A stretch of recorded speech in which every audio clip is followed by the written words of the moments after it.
Paldies par uzaicinājumu. Šis ir tāds izaicinājums priekš manis, jo es neesmu tāds liels runātājs. Bet man patīk šis formāts, kuru Intejā ir izveidojuši, un ka mēs varam dalīties pieredzē, un tiešām uzņēmumi, mēs varam klausīties, kā iet citiem, un es esmu vienmēr bijusi tajā pusē, kurai patīk klausīties. Un tā kā ir jābūt tajā harmonijai, ka cik mēs ņemam un cik dodam, tad es nevarēju Oksanai atteikt. Es ceru, ka jums mūsu pieredze būs interesanta un varbūt noderīga arī. Jo no sākuma likās, ka Latvijas pasts par digitalizāciju vai pāreju uz digitālajām mācībām, mums taču ir tik daudz uzņēmumu, kas mums ir soli priekšā, un kur tad mēs varam dalīties savā pieredzē. Bet, protams, ka nav Latvijā daudz uzņēmumi ar tādu profilu kā mēs, un tik ļoti dažādi vecumi un tik ļoti dažādas intereses un amati. Un, jā, mēs, man liekas, esam tādā pārstāvam visu sabiedrību, tāpēc tas, manuprāt, ir interesanti Latvijas pastā. Nedaudz par mani, pavisam nedaudz. Latvijas pastā es strādāju jau 6. gadu. Es vadu personāla attīstību. Šīs bildes raksturo mani, jo domāšanas procesi un cilvēks kā tāds, izziņa par cilvēku ir tie jautājumi, kas mani vienmēr ir nodarbinājuši, cik es sevi atceros. Un man tāda domāšana un jušana, kas, protams, mūsdienās vairs tik zinātnieki jau neskatās vairs uz puslodēm, smadzeņu puslodēm, kā nodalītām, ka viena atbild tikai par to un otra par to. Un, kad es atceros skolā, mums teica, ka jā, tu esi kreilis, tātad tev ir attīstīta labā smadzeņu puslode, tu esi radošs un tu esi tāds ekspresīvs. Un, tā nav man ģimenē 2 kreļi, un viņi ir ļoti analītiski un analītiskāki par mani. Bet tā smadziņu uzbūve un principi, kā tas darbojas, vienmēr ir man ļoti interesējuši. Un tas man ir novedis arī līdz studijām psiholoģijas jomā 8 gadu garumā. Un tāpēc es esmu tur, kur es esmu. Attīstības joma ir tā, kur mēs varam apvienot abas smadzeņu puslodes, jo tur ir darbs ar datiem, tur ir manā pārziņā ir pētījumi, ko mēs veicam uzņēmumā, un arī darba snieguma rezultāti. Un tie ir dati, kurus mēs analizējot varam skatīties, kā mēs varam attīstīt cilvēkus un kas kuram ir jāattīsta. Un tad bieži vien ir tā intuitīvā daļa, kas pieslēdzās tajā brīdī, kad mēs skatāmies uz datiem un kaut kas nelīmēs kopā. Dati rāda vienu, bet es taču dzīvē redzu, ka tas vadītājs netiek galā ar komandu, bet viņam 360 rāda riktīgi labs rezultāts. Viņš ir viens no labākajiem vadītājiem. Un tad ir tā izzinošā daļa, kur ir jātiekās un jārunā un jāsaprot, kas ir tas, kas tam cilvēkam ir vajadzīgs. Jā, tas par mani. Jums noteikti Latvijas pasts katram ir priekšstats un ir droši vien, ka nav daudz ko stāstīt, bet es domāju, kaut kādi fakti ir svarīgi, lai saprastu, kas mēs esam, kāpēc tā digitalizācija iet vai neiet tik raiti, kā mēs gribētu, un kāpēc mācības ir tieši tādas, kādas viņas mums ir. Tad nedaudz fakti. Pašlaik mēs esam ap 2200 darbiniekiem, un kā var redzēt, un šis gan sievietes un vīrieši, mums tas dalījums laikam ir bijis tāds mūžīgs. Es nezinu, varbūt, ka tagad mums pat vīrieši ir mazliet vairāk, bet jā, tas ir kaut kā jau tā iegājies, ka Latvijas pastā sievietes tiek pārstāvētas krietni vairāk kā vīrieši. Profesijas, amati mums ir ļoti, ļoti daudz un dažādi. Kā jau teicu, mēs esam Latvijas pasts ir tāds interesants izpētes objekts, kur var novērot, kā kurš amats un kā mēs varam procesus palaist un skatīties, kā tie tiek uztverti vienā kategorijā un otrā, un to, protams, arī jāņem vērā pirms kaut kādu sistēmu izveidošanas vai procesu vai mācību. Vidējais vecums 50 gadi, un darba stāžs 11 gadi vidējais. Tas arī ir kaut kas ir jāņem vērā, kad mēs domājam par kaut ko jaunu ieviest. Un kur tad mēs nodarbinam visvairāk? 70% no visiem darbiniekiem mums ir pasta tīklā. Un tās ir pasta nodaļas, tie ir reģionālie centri, pastnieki, pasta operatori, pasta nodaļu vadītāji. Un šī ir tā grupa, īstenībā, ar kuriem mēs sākām 19. gadā, kad es atnācu uz Latvijas pastu strādāt. Tas arī bija mans pirmais uzdevums. Skatīties uz šo grupu, kā mēs varam digitālas mācības vai attālinātas mācības tieši šai grupai pasniegt. Jo es mazliet vēl runāšu par mācībām šai grupai. Tās ir ļoti specifiskas, un tās apgūst tikai Latvijas pasta iekšienē. Tās nevar nekur citur apgūt. Līdz ar to tur ir ļoti daudz informācijas, ļoti daudz materiāli un tik ļoti specifiski. Un runājot par pasta tīklu, mēs esam, protams, visā Latvijā un visos reģionos. Un šis arī fakts ir jāņem vērā, kāpēc ir pluss digitālajām mācībām, jo tad mēs varam aizsniegt visus reģionus. Un mums, piemēram, administratīvajā līmenī, runājot par kaut kādām soft lietām mācībās, tad iepriekš pirms attālinātajām mācībām mums bija iespēja tās apmeklēt tikai administrācijai vai Rīgas reģionam, tad tagad viņās var piedalīties visi reģioni, un tas ir tāds liels pluss attālinātajām mācībām. Un par mācībām kopumā īsi, kā jau es minēju, tās kvalifikācijas mācības, kuri mēs paši apmācam pasta nodaļu vadītājus un pasta operatorus. Mums ir iekšēji mācību speciālisti, kas pārzina visus sistēmas un visu informāciju, kas ir nepieciešams kvalifikācijai.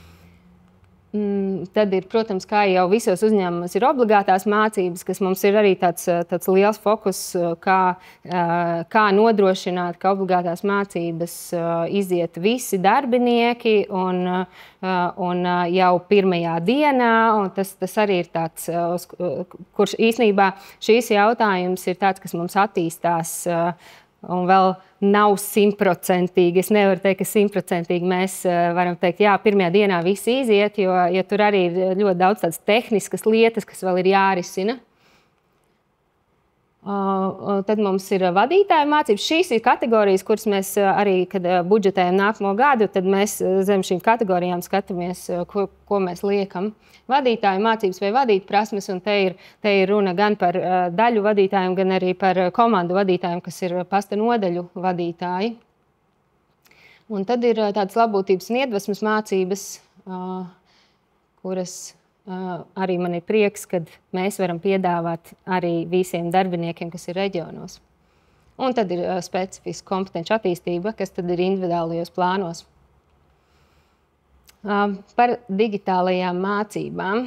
Par digitālajām mācībām jārunā ir pirms un pēc, un man liekas, ka tas jēdziens pirms un pēc ir ne tikai mums, tas ir visiem, un tas ir Covid, 19. gads. Man sakrita, ka es atnācu uz pastu strādāt, un mans uzdevums bija ieviest tās digitālās mācības, un mēs paspējām to ieviest, un tieši visi aizgāja attālināti strādāt. Līdz ar to mums jau bija iestrādes, un mēs varējām to palaist. Mums tiešām bija tā, ka mēs varējām to 100% nodrošināt, ka darbinieki kvalifikācijas mācības apguva digitāli. Bet, 19. vai 20. gads bija tas, kurš kurš lika pārdomāt arī pārējās mācības. Man liekas, viņš iepauzēja pilnīgi visas mācības, kas mums bija līdz šim, gan ievadmācības jaunajiem darbiniekiem, gan arī tās soft lietas, kur bija klātiene.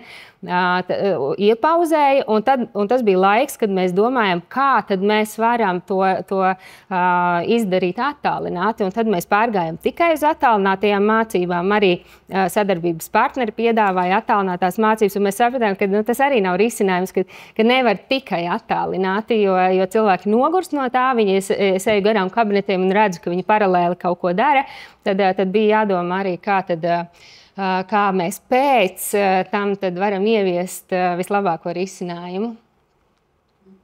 Un salīdzinoši par kvalifikācijas mācībām pirms un kā ir tagad, tad pirms bija 9 mentori un bija pārstāvēti visi reģioni. Kā jau es teicu, mums ir reģionu nodaļas, un tā kā mācības bija klātienē, tad mums katrā reģionā bija viens mentors, kurš apmācīja jaunos darbiniekus. Un jūs varat iedomāties, ka tas ir viens cilvēks. Tas nozīmē, ka tiem, kas atnāk jauni darbinieki, viņiem ir jāgaida, kamēr tas viens cilvēks apmācīs jau tos iesāktos, un tad viņš varēs pievērsties tiem jauniem. Tātad tas ir laiks, kurš arī bija no svara. Jaunais darbinieks nevarēja sākt strādāt. Tagad mums ir 3 mentori un viens mācību projektu vadītājs, kas atbild par pārējām mācībām, bet 3 mentori, kas atbild tieši par kvalifikācijas mācībām. Un mācības notiek attālināti pašmācības ceļā un arī konsultācijas. Jā, pirms tam bija mācības, mēs organizējām grupās, un tad bija arī tas laiks, kad bija jānogaida, kad iepriekšējai grupai beigsies vai kad savāksies nākamā vismaz 3 cilvēki, jo taču vienam cilvēkam tas nav efektīvi stāstīt. Līdz ar to tad nevarēja uzsākt darbu jaunie darbinieki. Tad šobrīd ir tā, ka kvalifikācijas mācības notiek pēc individuāla plāna, un arī pat tās darbinieces, kas ir dekrēta atvaļinājumā, viņas jau var pieslēgties mūsu platformai, viņas var sākt jau atkārtot to, kas ir varbūt kaut kādas izmaiņas, kas ir bijušas, un tad, kad viņas atnāk, tad viņas jau var uzreiz arī strādāt. Šis ir arī tāds punkts, kas ir svarīgs pirms un pēc, jo jaunais darbinieks, kad viņš iet uz mācībām, viņš 5 dienas intensīvi mācījās klātienē. 5 dienas viņš bija prom no sava reālā darba un savas komandas. Un tad, kad es atnācu uz pastu strādāt, es gāju cauri tiem materiāliem, lai saprastu, kādā veidā mēs viņus varam digitalizēt un kas ir nepieciešams, kas nav nepieciešams. Tas man prasīja 2 nedēļas, un es migu cietu. Tur tā informācija bija ļoti, ļoti daudz, un manas smadzenes to nevarēja tik intensīvi ņemt pretī. Jā, tad 5 dienas viņi to vien darīja, kā mācījās. Un tad viņi aiziet uz pasta nodaļu, uz kolektīvu, un viņi tiek iemesti uzreiz strādāt. Tikko viņiem ir bijušas tās teorētiskās mācības, un viņiem tagad ir praksē tas jādara. Prakse kopā neiet ar teoriju, jo viņi visu laiku bija testa vidē, un tas bija droši. Ja es kļūdīšos, tur nekas nenotiks. Un tagad man ir reālajā vidē tas viss jādara, un tā nedrošība, un mums arī bija pasta nodaļas, kurās bija viens darbinieks, tikai vadītājs, kurš veica visus pienākumus, līdz ar to viņam pat nebija kolēģis, kas varētu pateikt pareizi vai nepareizi viņš dara. Jā, tātad šobrīd tas pluss ir tāds, ka darbinieks atrodas pasta nodaļā, un viņš ir reālajā vidē. Viņš redz kolēģus, kā viņi strādā, un viņš paralēli mācās. Un tā attīstība notiek paralēli, ka viņš var uzreiz to apgūt, to arī noskaidrot, kā tas ir reāli. Viņš redz, kā reāli kolēģi dara, vai arī izmēģināt to reālajā vidē.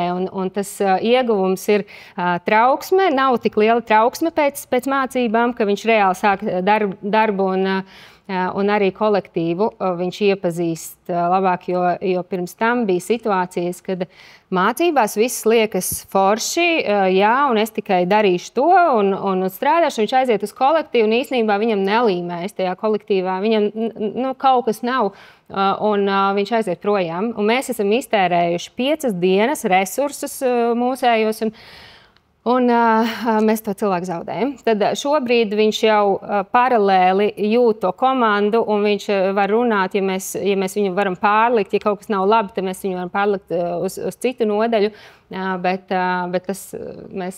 ja viņš pārdomā to ātrāk. Pēc mācībām, pirms digitalizācijas bija mentorings vēl nodaļā un ēnošana, kur mentors brauc uz nodaļu un skatījās, kā cilvēks strādā. Un nodaļas vadītājs, kura operators tika apmācīts, viņš uzlika visu atbildību uz mācību cilvēku.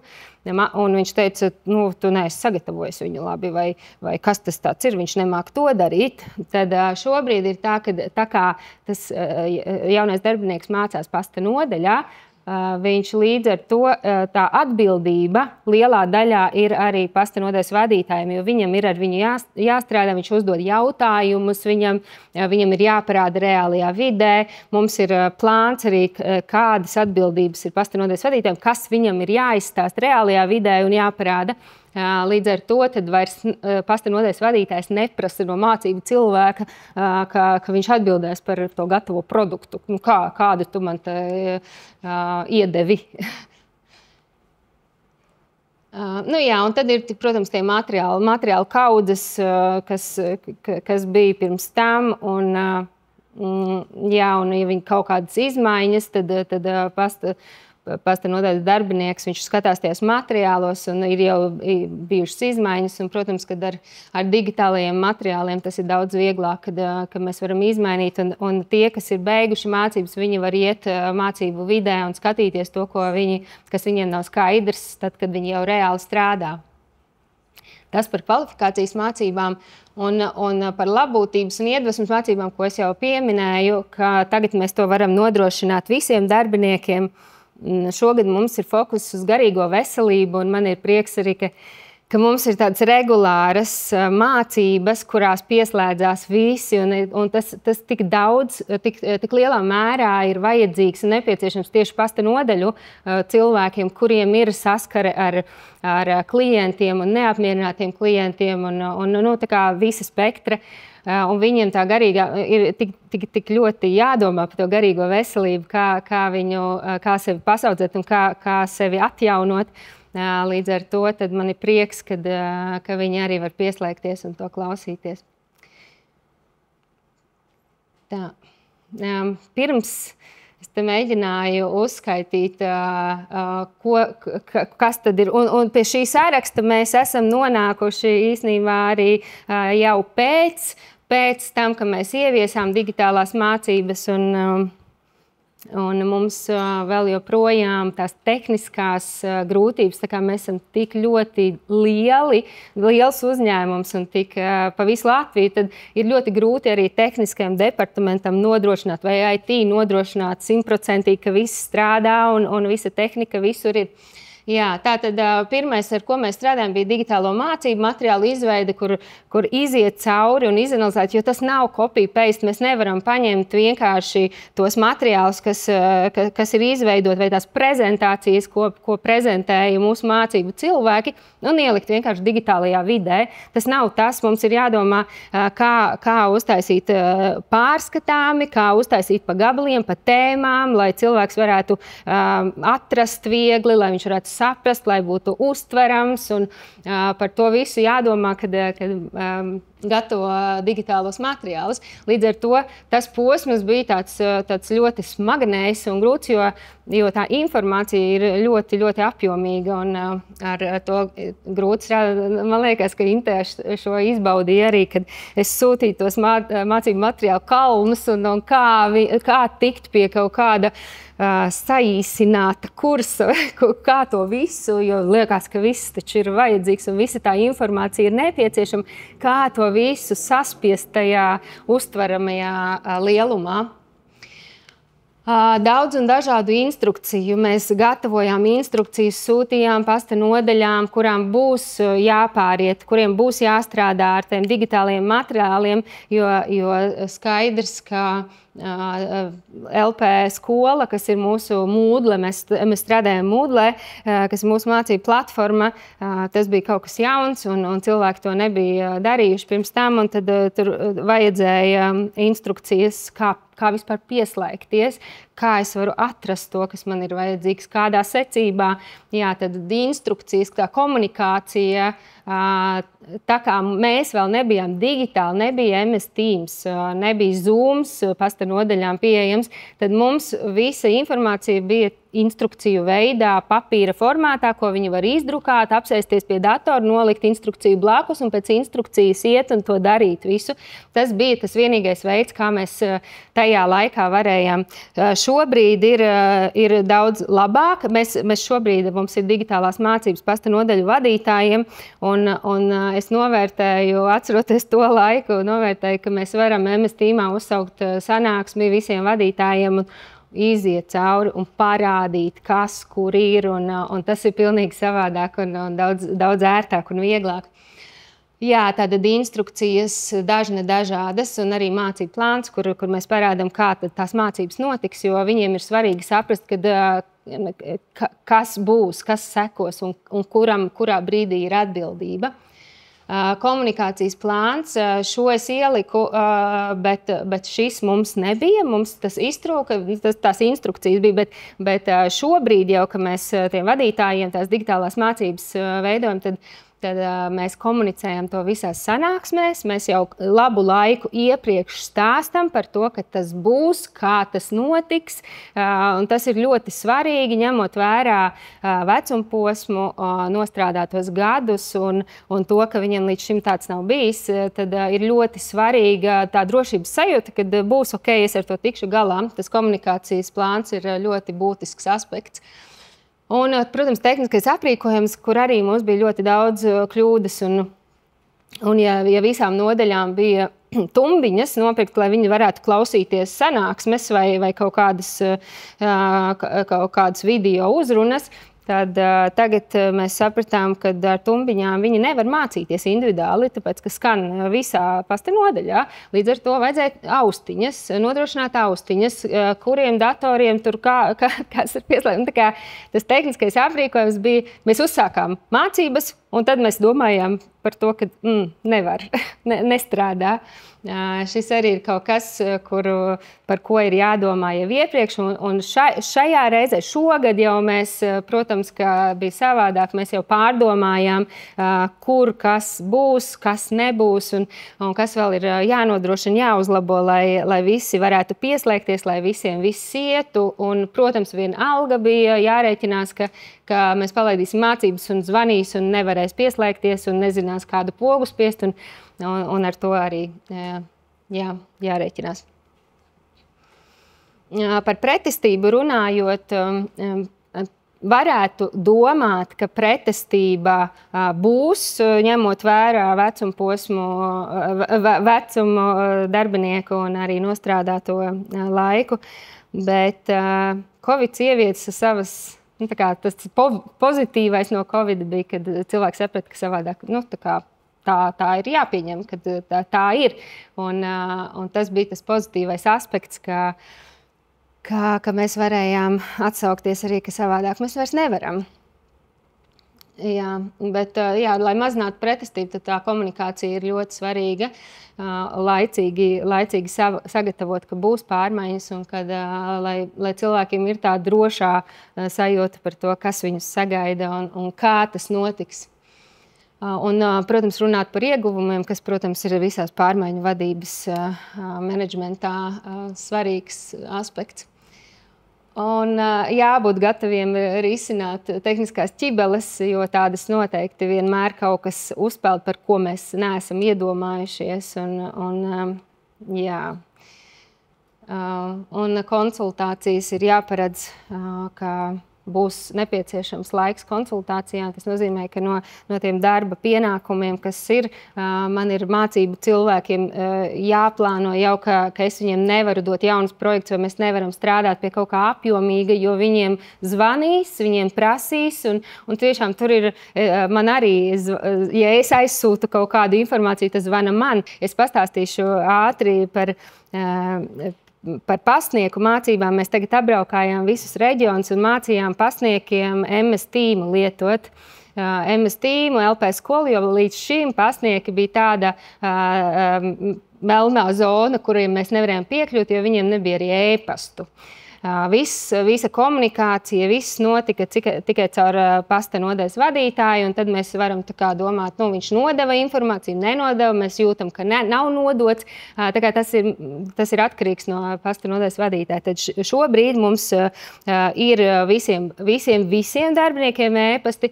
Tas nozīmē, ka mēs varam piekļūt visiem darbiniekiem, bet pastnieki ir tā kategorija, kuri ir gados un kuri uz tehnoloģijām ir uz jūs. Un tad mēs organizējām sestdienas, 12 sestdienas. Mēs mācību komanda braukājām pa visu Latviju un mācījām pasniekiem MS tīmu. Mēs, protams, vēl paņēmām vēl klāt visādas tēmas, lai piepildītu to laiku. Bet man bija tiešām patiesas prieks, kā bērni eksperimentēja. Mēs uz lielā ekrāna uzlikām kur tu esi, tagad izslēdz kameru, tagad pamēģini kaut ko pateikt. Un tā bija tā kā spēle, un viņiem tiešām ļoti patika. Tā kā mēs jau plānojam mācības tūlītās jūlijā, kur mēs varēsim MS tīmā viņiem pasniegt jauno informāciju. Līdz ar to tas arī ir tāds progress priekš mums, kas citiem droši vien liekas, ka tas bija pirms gadiem nescik. Tad mums tas ir tāds iegūms, un beidzot mums ir e-pasti. Jā, viss. Paldies! Varbūt ir kādi jautājumi.